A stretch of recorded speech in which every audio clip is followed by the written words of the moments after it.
Kayak profil.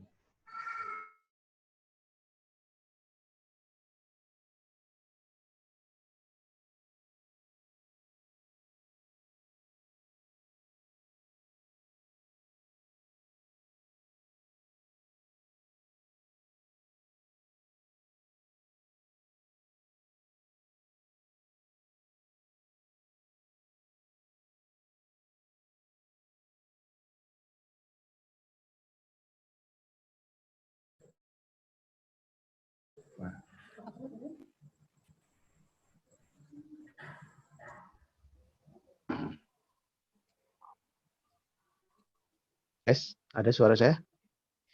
Ada, Pak. Ada, Pak. Ya. Ada, Pak, ada. Siap. Sahabat. Bismillahirrahmanirrahim. Yang terhormat narasumber kita, Bapak Profesor Dr. Andes Haji Budiman Rusli MS. Yang kami hormati Bapak Ketua STIA Bagasasi, Bapak Arif Rahman Hakim SIP MSI, beserta para wakil ketua. Yang kami hormati Bapak Ketua LPPM, Bapak Riswanda SOS MPA MA PhD. Yang kami hormati Bapak Ibu dosen STIA Bagasasi, yang kami hormati perwakilan alumni dan mahasiswa STIA Bagasasi, serta Bapak Ibu peserta webinar discussion berkenan hadir pada acara kali ini. Marilah kita panjatkan rasa syukur kepada Allah Subhanahu wa Ta'ala yang telah memberikan nikmat sehingga kita bisa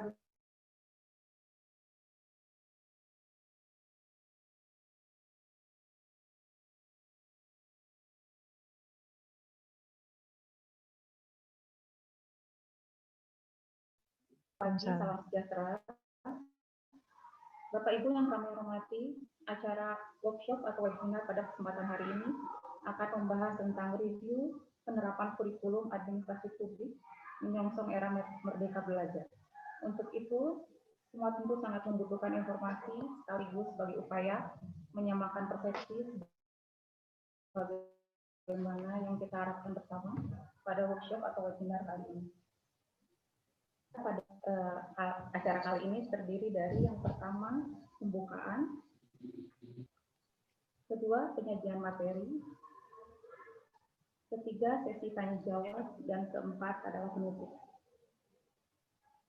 Baiklah, mari kita mulai acara pertama yaitu pembukaan oleh Bapak Ketua STIA Bagasasi kepada Bapak Arif Rahman Hakim SIP MSI.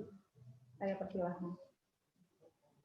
Baik, terima kasih Bu. Suara saya ada Bu? Ada. Oke, Ada, baik. Terima kasih. Bismillahirrahmanirrahim.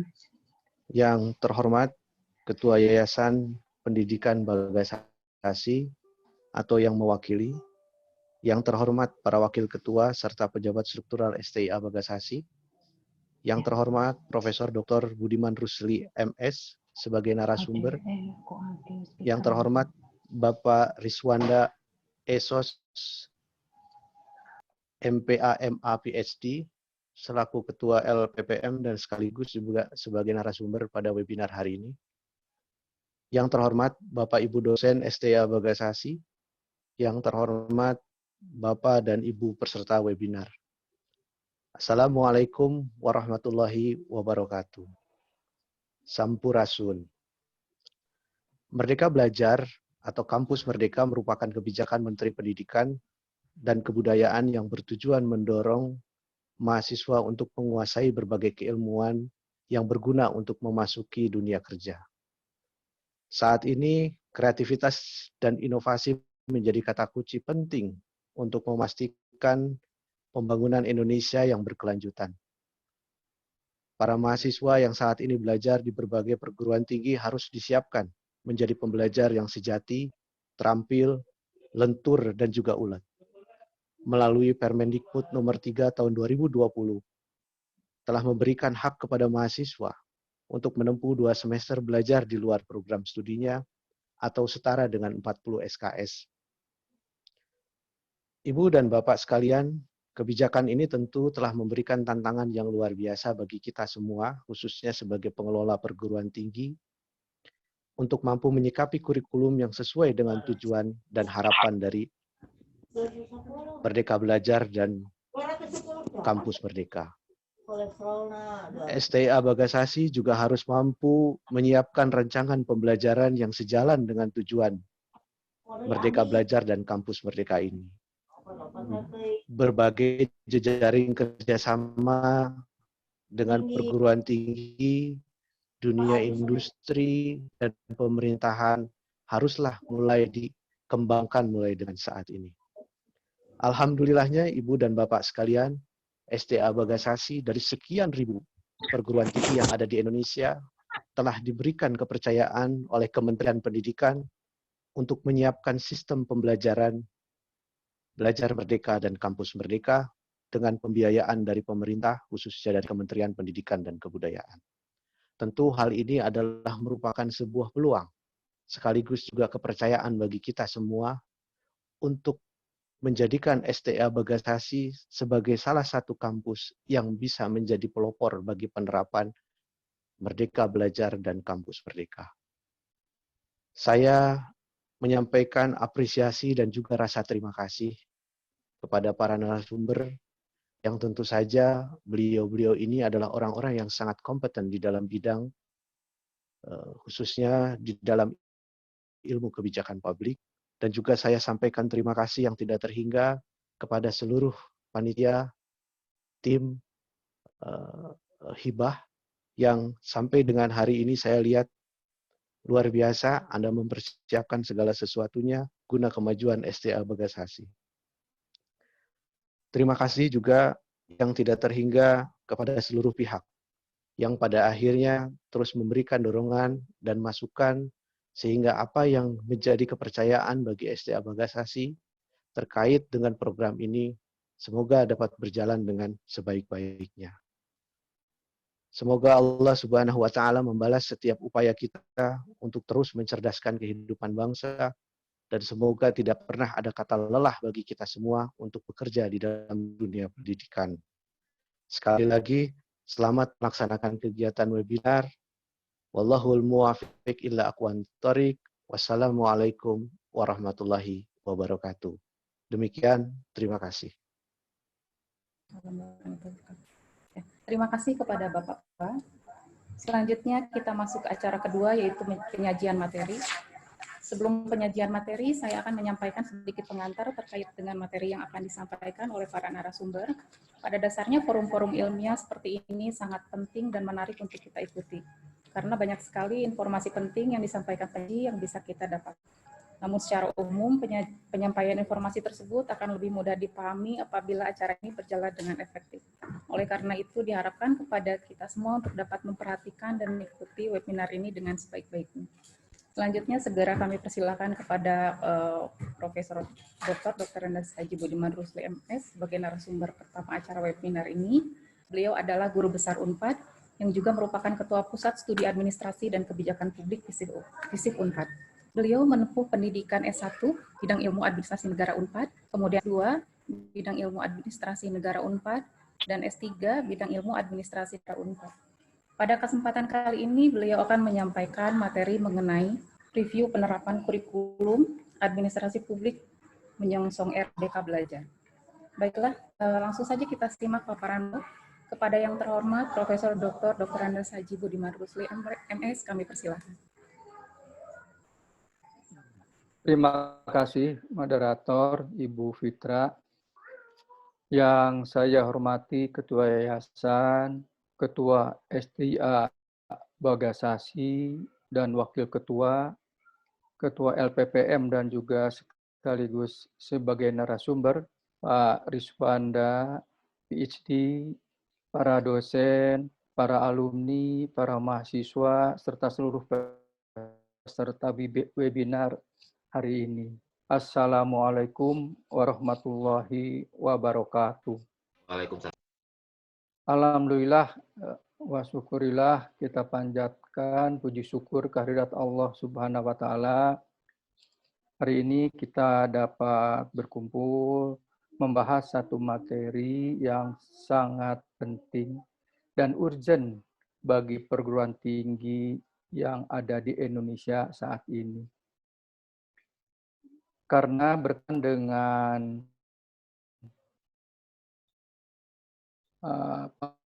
paket kebijakan dari Mendikbud Mas Nadiem yang menggelontorkan kebijakan tentang Merdeka Belajar, kemudian difokuskan kepada kampus merdeka. Sebenarnya efek yang didapat oleh perguruan tinggi tidak terlalu drastis, tidak terlalu mendasar secara akademis. Hanya dari segi strategi memang perlu ada persiapan yang matang, mengingat tadi sudah disampaikan oleh Bapak Ketua STIA Bagasasi, adanya kewajiban dari penyelenggara pendidikan tinggi atau perguruan tinggi, baik negeri maupun swasta, untuk menyiapkan kurikulum baru di mana mahasiswa itu hanya diberi materi kuliah sampai semester 4. Selanjutnya semester 5 dan 6 itu mereka harus keluar dari kampus, dalam arti keluar mencari ilmu di luar kampus, bermitra dengan lembaga-lembaga lain di luar kampus. Kemudian semester 7-nya kembali ke prodi, cari ilmu lagi, baik prodi di dalam kampus maupun prodi-prodi di luar kampusnya. Nah, ini yang mendasar adalah perlunya ada strategi menjalin kemitraan. Karena dengan kebijakan baru ini, para perguruan tinggi itu tidak bisa lagi melaksanakan kegiatan di luar kampus seperti dulu. Kalau dulu kegiatan ekstra bagi mahasiswa itu kan hanya sekedar pelengkap. Bobot SKS-nya pun tidak terlalu besar dan tidak menentukan kelulusan. Tetapi sekarang kegiatan ekstra di luar kampus itu by design, artinya mereka para mahasiswa difasilitasi untuk kegiatan di luar dengan menempuh SKS, tadi 40 SKS sudah disampaikan oleh Pak Ketua, dan bagaimana kita membobot kegiatan-kegiatan di luar kampus tadi dengan SKS yang berlaku. Sehingga keseluruhan bobot SKS yang harus ditempuh 144 itu bisa tercapai. Apalagi kalau saya lihat di dalam undangan itu ada rencana membuat atau mendirikan S2 tentang administrasi publik. Maka tentu ini di S1-nya dulu, kurikulumnya harus selesai, 144 SKS harus tercapai, dan barulah nanti mereka memenuhi syarat. Dan perguruan tinggi ini pun bisa melanjutkan untuk membentuk S2 dimanapun juga. Jadi secara nasional, perguruan tinggi di Indonesia, negeri maupun swasta, sekarang ini sedang bersiap-siap untuk menerapkan kampus merdeka ini. Dan ini memerlukan persiapan yang matang, karena nanti mungkin mulai tahun depan, ketika mahasiswa yang sekarang semester 3 mungkin ya, mulai masuk sekarang semester 4, mulai masuk semester 5, dia tuh sudah mulai mencari kegiatan atau aktivitas belajarnya di luar kampus. Dan kalau dikaitkan dengan Menteri Kebudayaan yang dulu, itu link and match untuk mendapatkan satu keahlian yang diperoleh di luar dari teori-teori selama ini.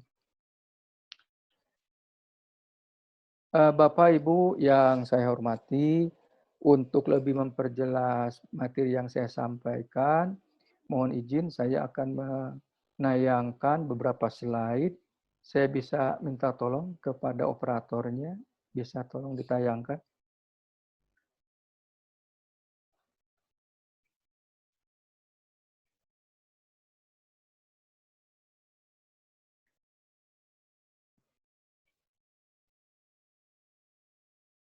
Operatornya ada nggak, Ibu Fitra? Mohon maaf ditunggu sebentar, Bapak. Yuk, enggak.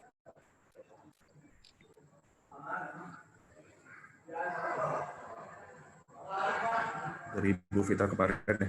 Yang belum. Ya, Bapak dan Ibu, saya akan menyampaikan proses kerangka berpikir gitu, atau proses memulai untuk merancang kurikulum berkaitan dengan kampus Merdeka ini. Dan atas jasa baik Ketua Prodi Administrasi Publik FISIP Unpad, Bapak Dr. Slamet Usman Ismanto, saya mencoba nanti akan mengaitkan kurikulum yang sudah digunakan antara di FISIP Unpad yang sudah dipakai, dan nanti saya coba untuk menjelaskan dan membandingkan sedikit dengan kurikulum yang sudah ada di STIA Bagasasi. Namun mohon maaf karena TOR yang diberikan kepada saya di dalam penyebaran mata kuliah itu kurang jelas, kurang bisa saya baca, walaupun diperbesar nampaknya kabur. Oleh karena itu saya nanti akan lebih banyak menyoroti bagaimana penurunan atau pembuatan struktur mata kuliah dikaitkan dengan capaian-capaian yang ingin diperoleh oleh sebuah perguruan tinggi. Bapak dan Ibu sekalian, judul dari pertemuan kita ini adalah review kurikulum administrasi publik. Saya mulai dari awal tentang perlunya ada integrasi kurikulum. Yang menjadi persoalan kita adalah di sini, yaitu bagaimana kita mencoba untuk membuat sebuah state of the art keilmuan administrasi publik. Ciri khas keilmuan administrasi publik yang dikaitkan dengan kurikulum nasional, Kurnas, terutama dengan kebijakan baru dari Kemendikbud, yaitu Kampus Merdeka. Di dalam Kampus Merdeka ini ada 4 kebijakan sebenarnya. Salah satunya yang langsung terkait dengan tema kita hari ini adalah Kampus Merdeka yang berbicara atau mengatur soal hak belajar 3 semester di luar program studi. Jadi dari ada 4 sub kebijakan yang dibuat oleh Kemendikbud. Salah satunya yang terkait langsung dengan tema kita adalah yang berbicara soal hak belajar 3 semester di luar program studi. Kampus Merdeka memberikan hak kepada mahasiswa untuk mengambil mata kuliah di luar program studi dan melakukan perubahan definisi satuan kredit semester atau SKS. Setiap SKS diartikan sebagai jam kegiatan, bukan lagi jam belajar. Jadi kalau selama ini satu SKS setara dengan 90 menit misalnya, sekarang tidak lagi melihat dari waktu seperti itu, tapi dilihat dari berapa lama kegiatan yang dilakukan oleh mahasiswa di luar kampus. Bagi mahasiswa, ini adalah sebuah kemerdekaan. Dia bisa memilih mau mengikuti kegiatan kampus merdeka, artinya mulai semester 5 dan 6 belajar di luar prodinya, kemudian nanti semester 7 belajar masuk lagi ke kampus di prodi lain di luar kampusnya. Sedangkan semester 5 dan 6 itu khusus untuk belajar di dunia kerja di luar kampus. Jadi tantangannya bagi perguruan tinggi adalah menjalin kemitraan dengan beberapa stakeholder, bisa BUMN, bisa BUMD, industri, atau perusahaan-perusahaan swasta yang bisa memberikan bekal keahlian kepada para mahasiswa. Semester 5 dan 6 itu bagi mereka bebas untuk memilih, tetapi bagi perguruan tinggi wajib menyediakan fasilitas itu. Wajib memfasilitasi itu bagi para mahasiswa. Dengan demikian maka perguruan tinggi dimanapun juga berada di wilayah Indonesia ini, negeri maupun swasta, harus menjalin kemitraan dengan lembaga-lembaga di luar kampus. Karena mahasiswa yang dikirim untuk belajar di luar kampus itu sudah didesain merupakan bagian dari kurikulum. Jadi tidak seperti dulu ketika mahasiswa ingin praktek atau ingin ke lapangan, kita tinggal mengirim saja ke lembaga yang mereka inginkan. Beberapa lama mereka melakukan kegiatan, setelah itu kembali. Tidak ada beban apa-apa. Tapi sekarang, kegiatan yang mereka lakukan itu merupakan by design, merupakan bagian dari kurikulum yang perguruan tinggi itu buat, misalnya oleh Bagasasi. Nah, dengan demikian maka mulai sekarang ini semua perguruan tinggi sedang sibuk untuk menyelenggarakan lokakarya dan juga menjalin kemitraan dengan berbagai pihak di luar kampus. Saya lihat juga sudah ada jadwalnya, rencananya mungkin ya setelah kegiatan workshop ini akan ada lokakarya. Seperti halnya juga di perguruan tinggi yang lain, termasuk di Universitas Pajajaran, Prodinya Pak Slamet sedang sibuk untuk mempersiapkan mahasiswa yang nanti semester 5 harus sudah mulai juga masuk ke dunia prakteknya. Nah, jadi itu sebuah konsekuensi yang harus disiapkan dari sekarang dan memberikan bobot terhadap beberapa kegiatan yang diikuti oleh mahasiswa di luar kampus itu setara dengan berapa SKS. Sehingga persyaratan 144 SKS yang harus ditempuh itu bisa terpenuhi. Nah, Bapak Ibu sekalian, perguruan tinggi wajib memberikan hak bagi mahasiswa, jadi hukumnya wajib. Kalau bagi mahasiswa, hukumnya merdeka. Karena kata-kata wajib ini sebenarnya antagonistis dengan kata-kata merdeka. Ada merdeka kok wajib. Nah, ternyata maksudnya wajib di sini wajib bagi perguruan tinggi untuk menyiapkan fasilitas bagi mahasiswa dalam rangka menjalankan kemerdekaan belajarnya. Mereka nanti boleh memilih bisa ikut semester 5 dan 6 itu belajar di luar, atau mengikuti jenjang kurikulum yang ada. Itu kata peraturan menterinya. Tapi saya kira ini sangat merepotkan, lebih baik satu paketkan saja bahwa mahasiswa memang diharapkan bisa keluar dari kampus di semester 5 dan 6, sebab sasaran akhirnya memberikan bekal keahlian kepada mereka, supaya tercipta link and match antara teori yang dipelajari dengan dunia kerja, dunia praktek, sehingga mahasiswa tidak hanya memiliki kemampuan memahami teori, tapi juga bisa mempraktekkannya. Nah, Bapak Ibu sekalian, secara SKS yang ditempuh di luar kampus itu sebanyak 2 semester atau setara dengan 40 SKS.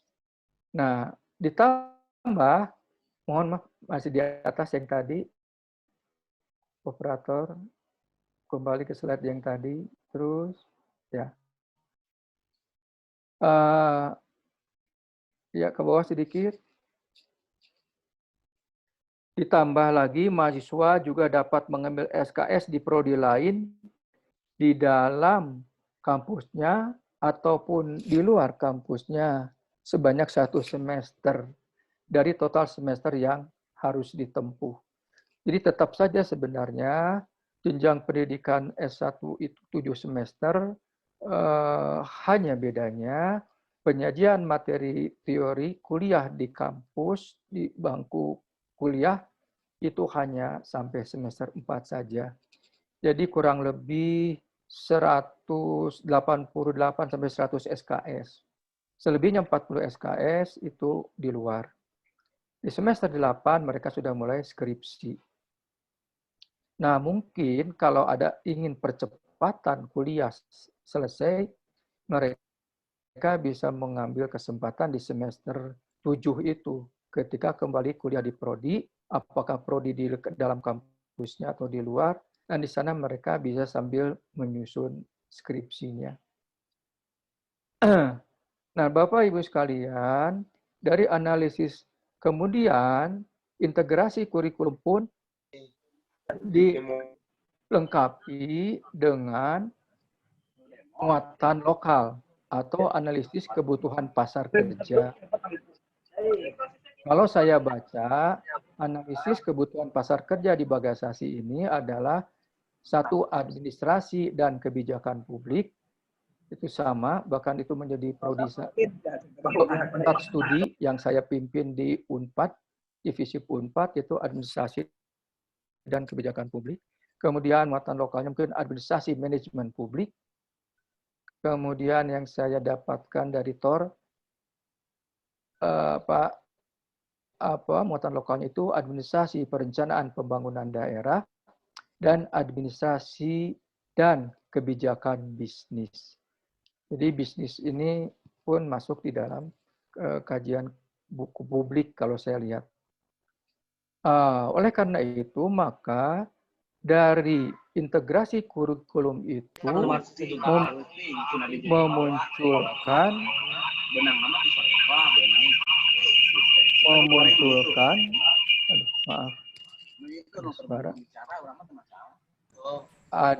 memunculkan kekhasan kajian program studi. Ya. Saya coba bandingkan kekhasan program studi yang ada di Bagasasi dengan yang dibuat di program studi administrasi publik FISIP UNPAD.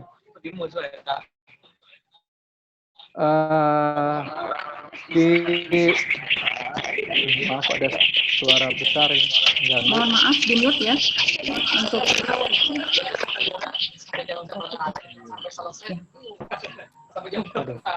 atas nama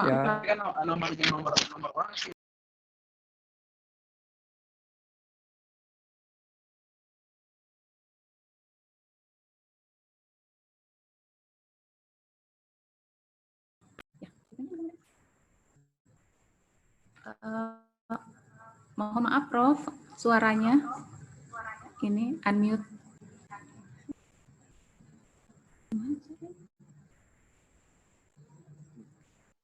Ya, sudah terdengar? Halo. Sudah, Prof. Sudah, Prof. Ya, baik. Mangga. Saya kembali ke materi tadi.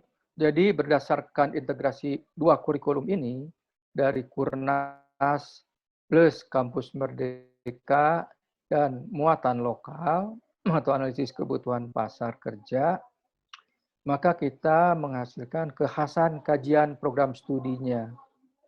Nah, sebagai pembanding saja, kalau di administrasi publik FISIP Unpad,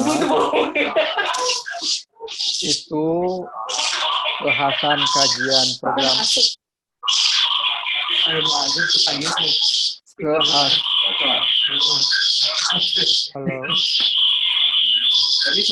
suaranya,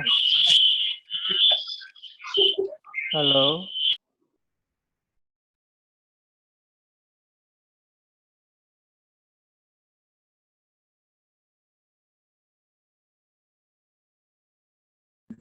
Sudah, Prof. Enggak, silahkan.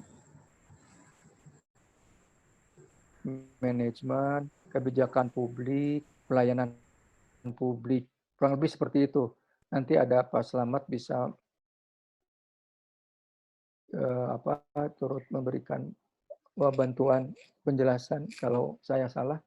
Lalu kekhasan di Bagasasi yang saya dapatkan adalah manajemen kelembagaan desa, interaksi kelembagaan negara dan kelembagaan komunitas. Lalu ketiga, kebijakan pembangunan berkelanjutan. Dan keempat, organisasi kemasyarakatan. Nah, ini kekhasan kajian program studi yang dimiliki oleh setiap perguruan tinggi, pasti berbeda antara satu dengan lainnya.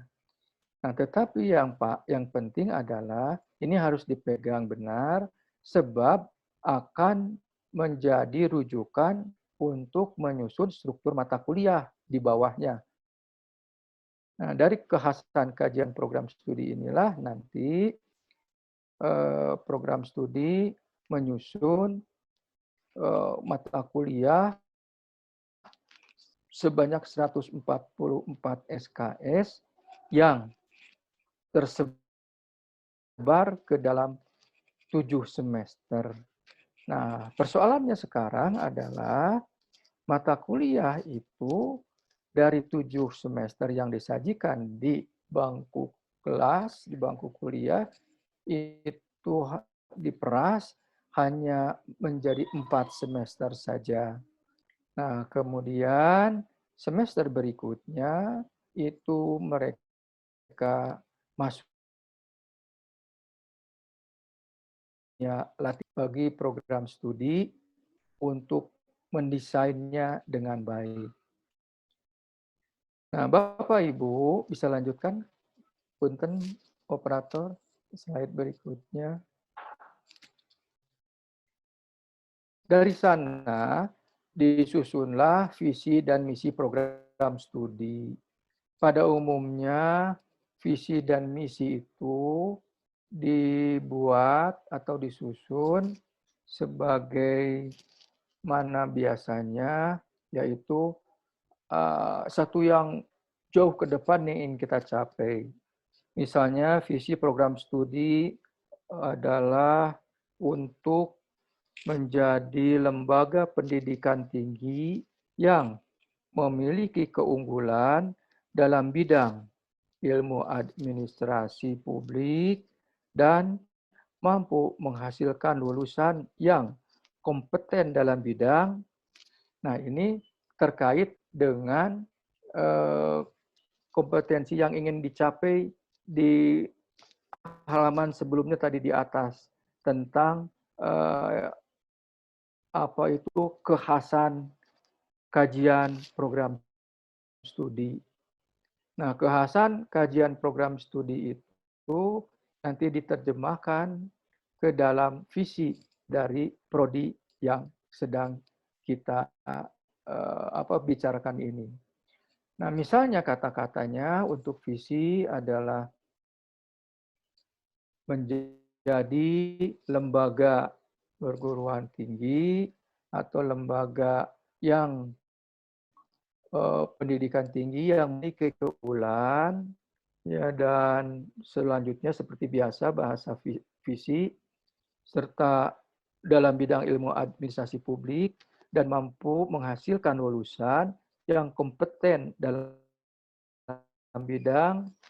Nah, Kalau divisi Unpad itu masuk ke dalam bidang organisasi, manajemen, kebijakan publik, dan pelayanan publik.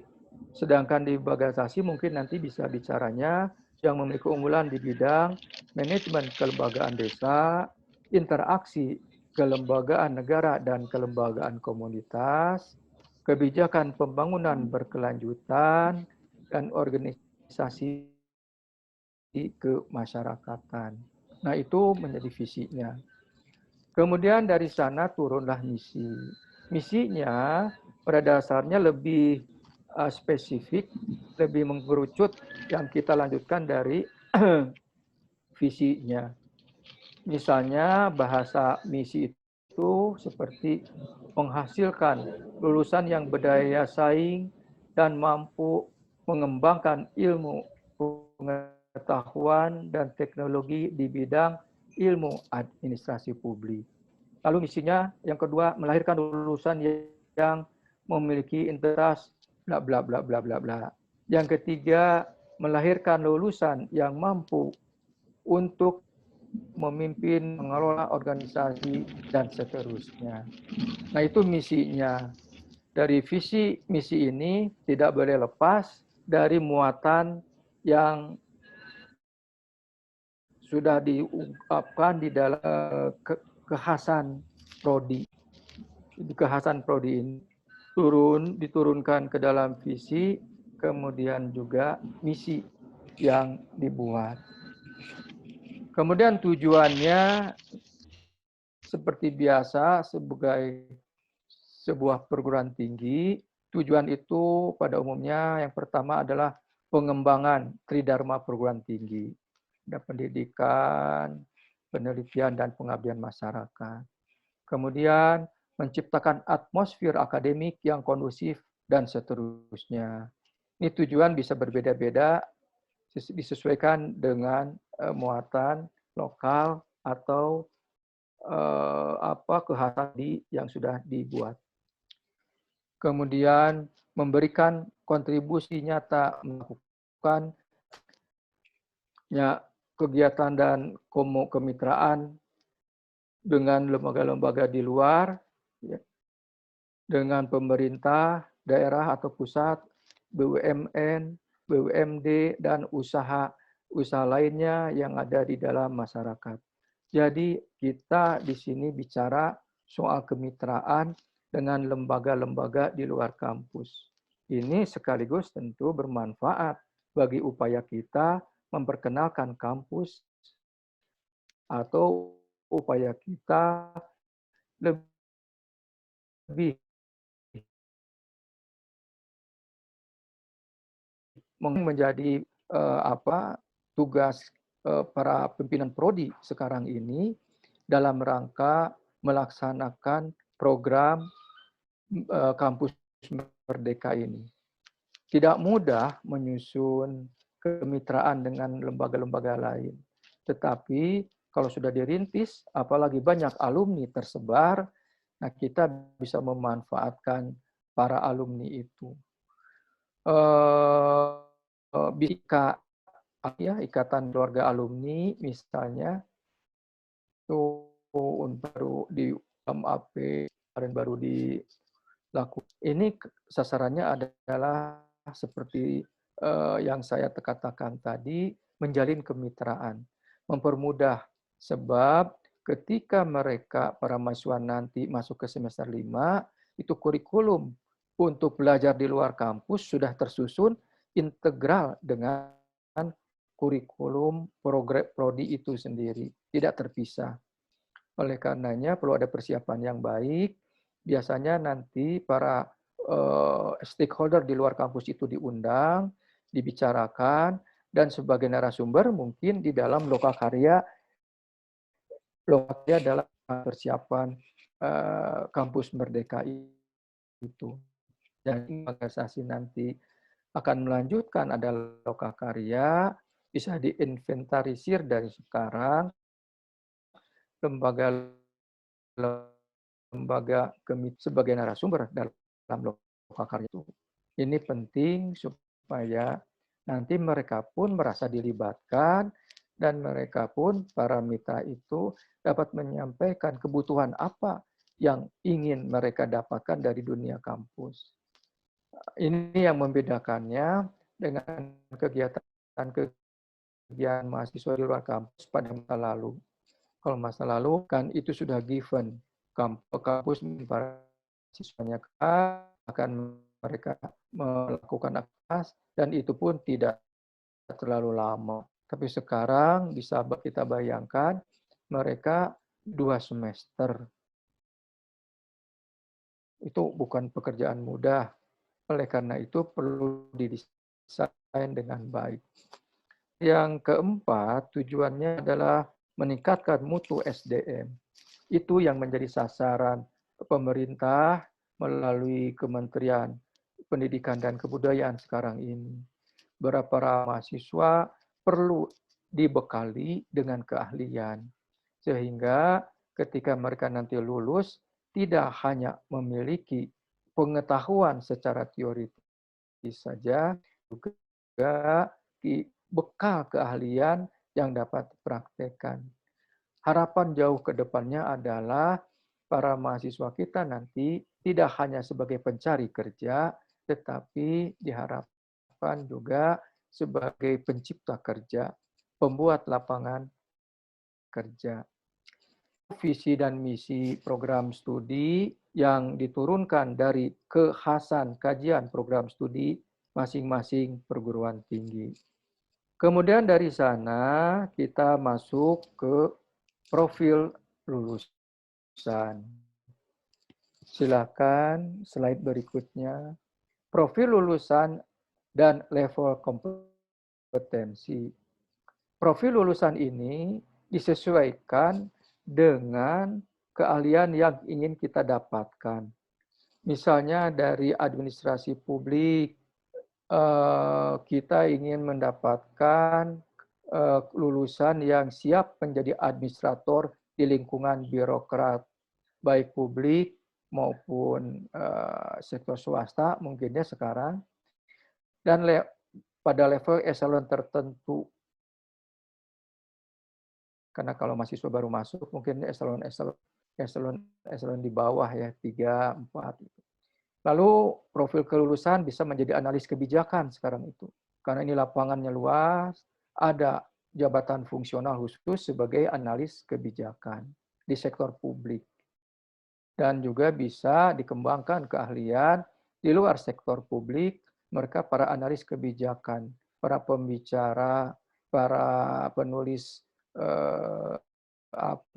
buku, dan juga sebagai partner pemerintah, LSM itu mereka dibekali ya dengan analis kebijakan ini sehingga bisa menciptakan lapangan kerja sendiri. Lalu keahlian yang lainnya adalah pengelola sektor publik.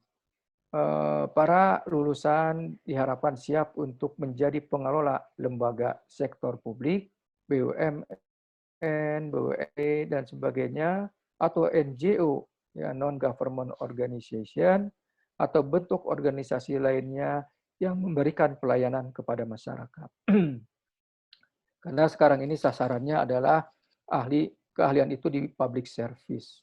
Kalau di sektor publik itu menjadi tujuan utama, yaitu public service. Kemudian bisa juga dikembangkan menjadi seorang peneliti pada sektor administrasi publik, atau dapat pula melakukan penelitian untuk pengembangan keilmuan di bidang administrasi publik ini. Selanjutnya, keahlian yang dapat dihasilkan adalah government specialist, yaitu menjadi seorang ahli dalam bidang birokrasi atau pemerintahan. Nah, di Bagasasi sendiri, saya sudah mendapatkan, mudah-mudahan tidak salah, kalau itu nanti mohon dikoreksi, nampaknya untuk Bagasasi sudah punya desain untuk profil lulusan. Misalnya, 1, menguasai konsep dasar ilmu administrasi publik. 2, memahami tentang perubahan budaya dari organisasi penggerak administrasi. Yang ketiga, menguasai kebijakan keilmuan administrasi dalam rangka pengembangan kepraktisan ilmu administrasi publik dalam dunia kerja. Dan keempat, menguasai penggunaan metode penelitian administrasi dalam rangka menganalisa dan memecahkan masalah administrasi publik yang ada. Ini kalau yang saya tangkap dari kurikulum di Bagasasi, profil lulusannya diarahkan seperti itu. Apapun juga profil lulusan yang ingin diperoleh, yang pasti adalah bahwa profil-profil lulusan ini harus dapat tercapai melalui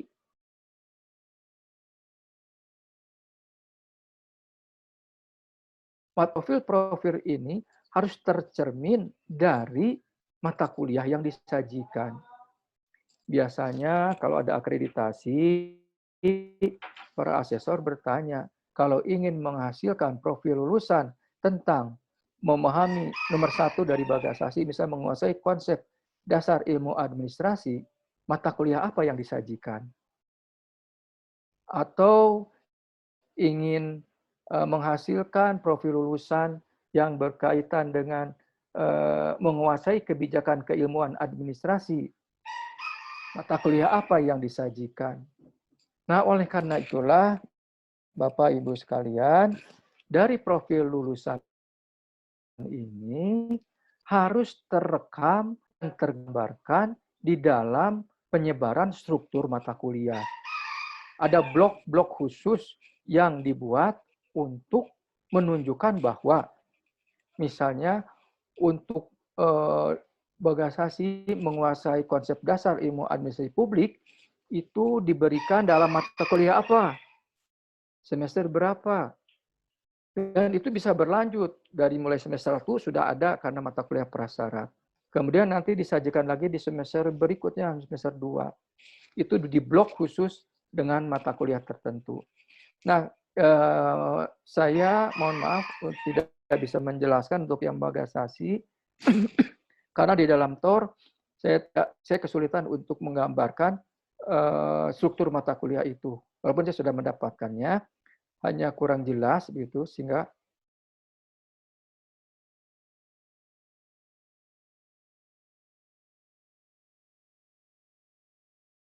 yang lalu. Mangga operator tolong di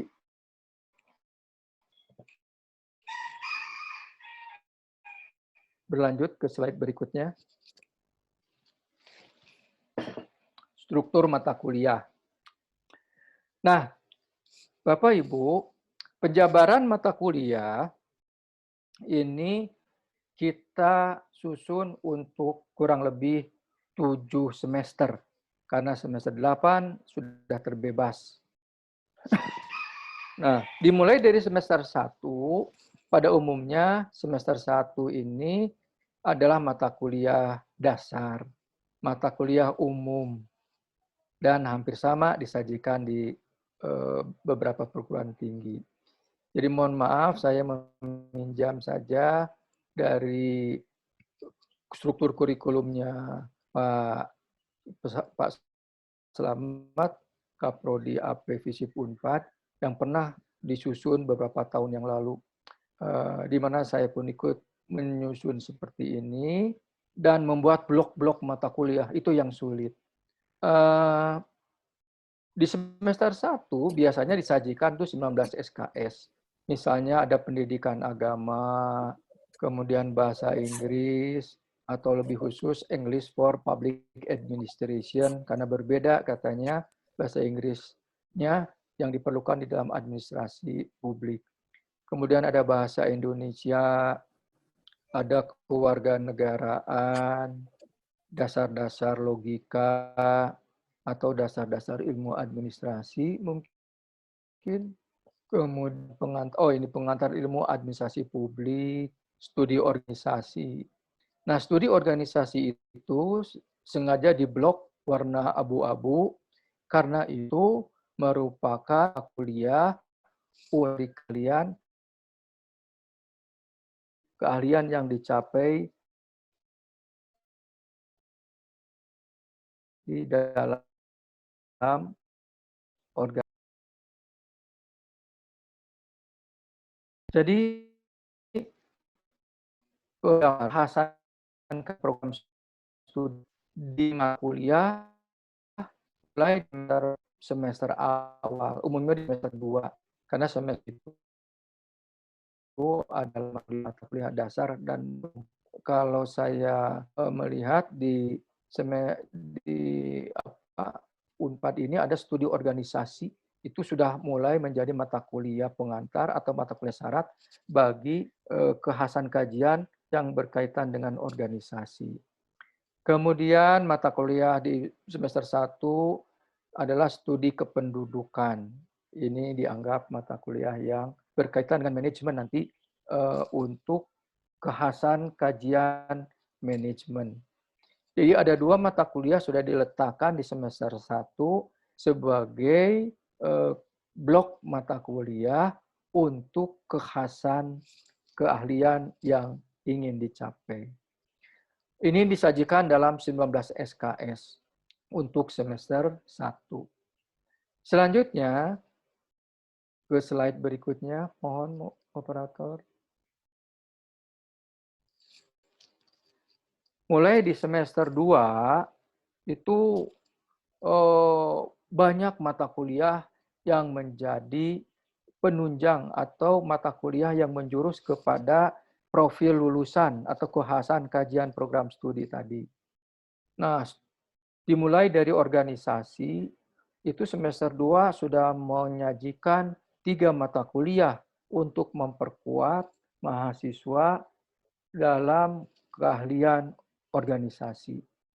Di sini ada struktur organisasi 1, kemudian proses organisasi 1, kemudian perilaku organisasi 1. Itu disajikan di semester 2 berturut-turut. Kemudian ada mata kuliah yang sifatnya umum, local government, dan etika administrasi. Ini berkaitan dengan kekhasan lulusan nanti. Nah, kemudian yang selanjutnya itu berkaitan dengan manajemen. Di manajemen yang warna kuning itu adalah pembekalan bagi mahasiswa itu MSDM, kemudian manajemen sumber daya manusia 3 SKS, lalu manajemen atau office management 3 SKS, kemudian kepemimpinan. Ini masuk ke blok manajemen publik. Ya. Kalau yang tadi yang warna abu-abu atau biru muda itu tentang studi organisasi bloknya. Nah, hal-hal seperti ini penting karena nanti akan ditanyakan tentang profil-profil lulusan itu akan diperoleh melalui mata kuliah apa saja. Ya. Biasanya semester 2 ini disajikan antara 20 sampai 22 SKS.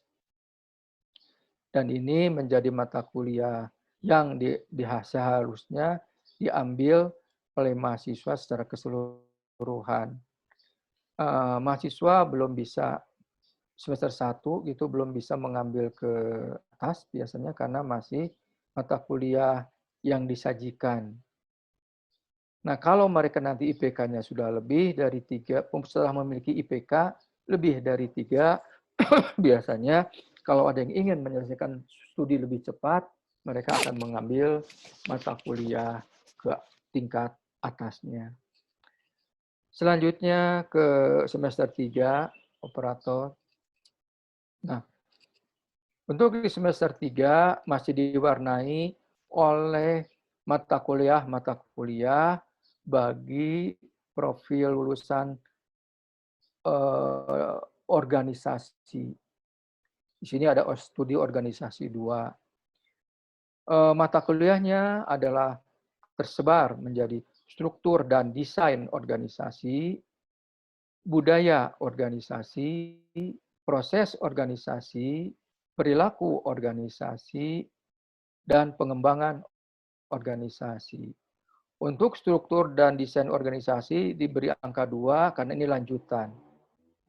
Proses organisasi 2 pun sama karena ini lanjutan dari semester sebelumnya. Perilaku organisasi pun sama. Nah, kemudian pada semester 3 ini pun mahasiswa disajikan mata kuliah yang berkaitan dengan profil lulusan manajemen publik. Keahlian yang diberikan kepada mereka tentang manajemen publik, yaitu ada analisis jabatan publik, lalu ada pelayanan publik, dan keuangan negara. Total ini ada 22 SKS. Nah, di sini mahasiswa biasanya sudah mulai untuk coba-coba mengambil ke SKS yang lebih.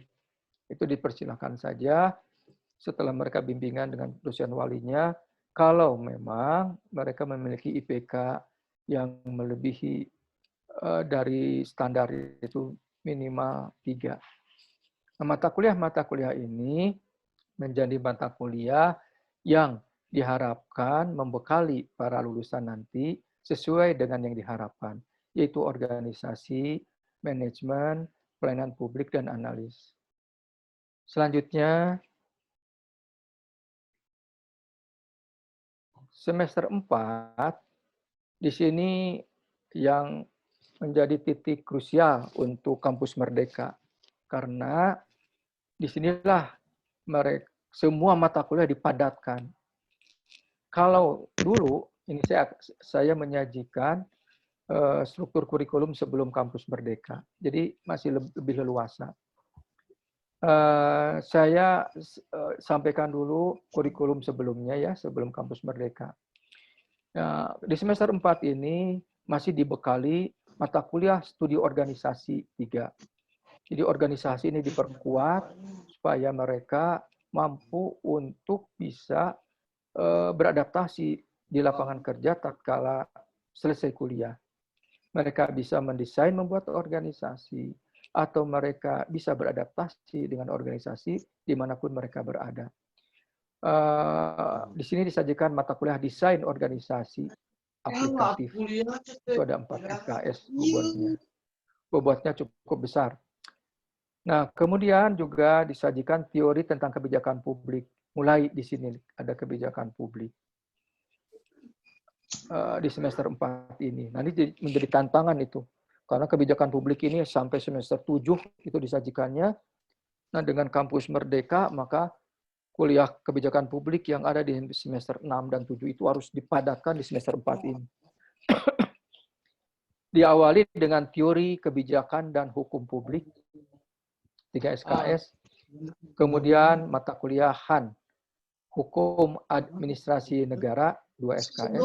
Dan sistem hukum Indonesia, itu 2 SKS. Ini menjadi dasar bagi mahasiswa untuk memahami kebijakan publik yang berlaku di Indonesia maupun secara universal. Selanjutnya, memperkuat manajemen publik seperti yang sudah disampaikan di semester 3. Di semester 4, materi manajemen publik ini disajikan dalam mata kuliah yang sudah lebih spesifik, yaitu pengukuran kerja atau pengukuran kinerja, 3 SKS. Kemudian ada e-government. Ini mata kuliah yang up to date, begitulah. Baru beberapa tahun terakhir ini saja muncul e-government ini. Kemudian government budgeting, ya, perencanaan keuangan negara. Kemudian manajemen aset. Nah, ini mata kuliah yang diberikan kepada mahasiswa untuk membekali mereka supaya lebih kuat di dalam pemahamannya tentang manajemen publik. Semester 4 ini ada 22 SKS. Nah, nanti Bapak dan Ibu ketika mulai kampus Merdeka, selesailah di sini penyajian mata kuliah di dalam kelas. Nah, berarti mata kuliah yang ada di semester 5, 6, dan mungkin juga semester 7 harus diperas sedemikian rupa dan masuk ke dalam mata kuliah disebar ke dalam mata kuliah di semester sebelumnya. Ya, antara semester 2, 3, 4 mungkin. Nah, nanti ada strategi khusus karena bagaimanapun pasti akan berakibat kepada dosen pengajar. Mau kemana dosen-dosen pengajarnya? Karena mata kuliahnya disebar ke semester sebelumnya. Ya. Baik, beralih ke semester 5. Di semester 5, mata kuliah yang disajikan ini lebih berbobot kepada proses kebijakan publik mulai. Karena administrasi publik sekarang lebih concern terhadap kajian tentang kebijakan publik. Nah, mata kuliah yang disajikan itu ada isu-isu kebijakan dan pembangunan. Ini bobotnya besar, 4 SKS, karena merupakan gabungan dari 2 mata kuliah. Dulu ada kebijakan publik terpisah dan teori pembangunan juga berbeda. Sekarang disatukan, bobotnya lumayan besar, 4 SKS. Kemudian mata kuliah advokasi kebijakan publik, ini 3 SKS. Lalu formulasi kebijakan publik, 3 SKS. Ini sedang disajikan di semester 5. Nah, yang nanti ini sudah tidak ada. Ini harus masuk ke semester sebelumnya. Kemudian untuk metode penelitian, mulai untuk ahli atau profil yang ahli dalam riset, ahli penelitian, mulai dibekali di semester 5 ini dengan mata kuliah filsafat ilmu, statistika sosial, kemudian desain penelitian. Ini 22 SKS. Nah, coba Bapak Ibu bisa bayangkan dari 22 SKS ini harus disebar ke semester 3, semester 2, semester 1 mungkin atau bagaimana. Dengan bobot SKS-nya sama. Karena SKS 40 SKS tetap harus dicadangkan untuk kegiatan di luar kampus. Nah, ini beban beratnya yang perlu didesain dengan baik supaya kegiatan-kegiatan mahasiswa nanti di luar kampus itu setara dengan bobot mata kuliah yang seharusnya disajikan di 2 semester. Karena sama-sama mereka belajar di luar kampus selama 2 semester. Nah, Bapak Ibu sekalian, ini semester 5, lanjut semester 6. Di semester 6, mata kuliah analisis kebijakan. Jadi lebih memperkuat untuk kompetensi kebijakan publiknya. Misalnya mata kuliah implementasi kebijakan publik, evaluasi kebijakan publik, analisis kebijakan publik. Ini ada 3, 4 SKS, cukup. Selain itu, juga disajikan mata kuliah untuk keahlian penelitian.